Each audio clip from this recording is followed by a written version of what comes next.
ada gajah pula. Aku dah lambat ni.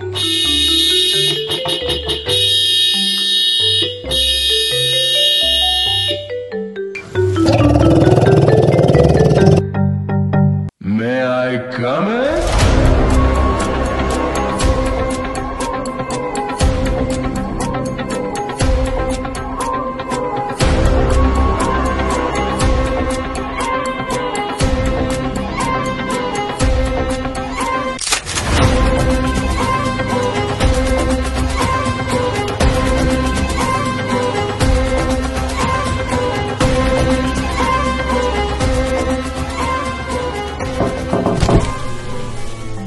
Assalamualaikum. Waalaikumsalam.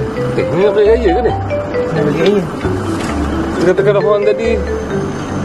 Jadi saya nak beritahu ni, kalau balik raya, kalau tersempak dengan gajah, kumpulan gajah ni, saya nak beritahu lah, ada beberapa perkara kita kena beritahu tau.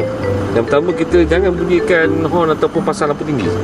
Yang kedua, kita jangan keluar dari kenderaan. Yang ketiga, kita kena beri laluan dan tunggu gajah tu melintas. Tapi kalau kita tengok dia punya gajah, dia tinggal laku dia, telinga dah kembang, lalai dia pun dah mula bergulung, dah mula bersedia nak angkat turun, jadi kita kena undur perlahan kita. Faham? Tapi ingat tau, jangan tengah horn, gajah marah. Baik. Jadi tak apalah, kalau macam tu saya ucapkan selamat hari raya lah. Berhati-hati jalan raya lah. Dan kita punya hidupan dia untuk jasa datang. Selamat. Assalamualaikum. Waalaikumsalam.